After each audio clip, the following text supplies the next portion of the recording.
the songs were mediocre in most cases. You can't get sung. So that's what might have made it seem like the indifference, you know.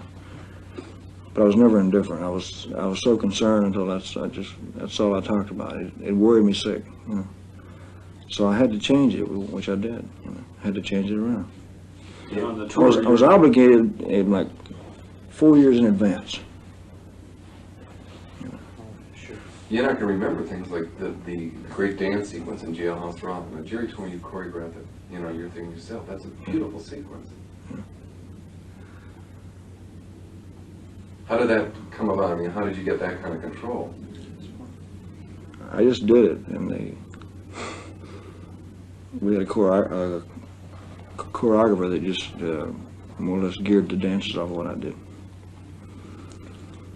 But I don't know. It's nobody's fault, maybe except my own. I didn't know what to do. I just felt I was obligated very heavily to, a lot of times, to things that I didn't fully believe in. And that was very difficult, you know. That's the feeling I got. Well, the difference was this, I think. No.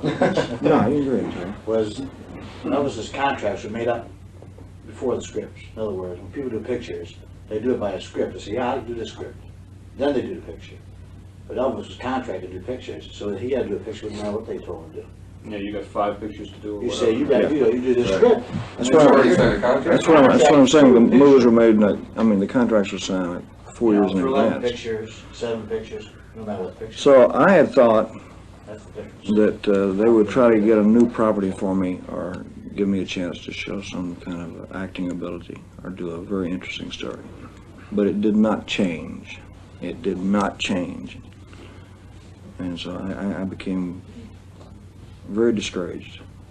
They couldn't have paid me no amount of money in the world to make me feel any self-satisfaction inside. But yet you still did them. You must have forced yourself. I had to.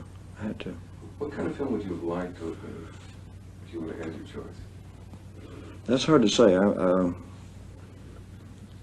I would like to have had something that was more challenging instead of Hollywood's image of what they thought I was.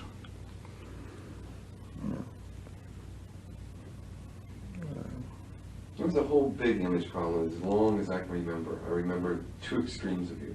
I remember in high school, the image was that you were a big, bad, evil kind of guy with sideburns.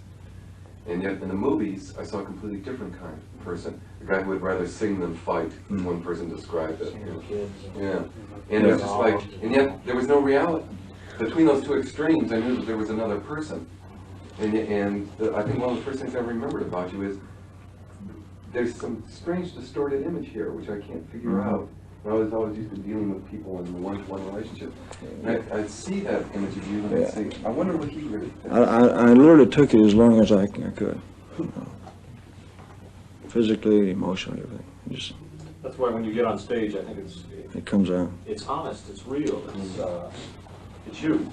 Well, it's like you said. I tell you, like I told you before, I had a completely different image of you until I met you, until I saw you in the live performance. And I think a lot of people do. It's too bad the medium is like that. Well, no, not all the movies were that bad. In between, I would do something that was entertaining to people, with just a pure entertainment nature. So, like Tickle Me or something like that, I would do. And, they work well on television. A lot of people still watch it. Sure. My sister. But it got to be a thing also of 10 to 12 songs in a movie. It was very difficult to get good material, and I know good material when I hear it. So, songs had to fit situations, and I had to gear down to that particular thing. Like sing to a dog. It's hard to see a situation on a record. On the Steve Allen show, they had you singing to a hound dog. Yeah. That's probably what it's doing. Yeah, that was Steve Allen's humor.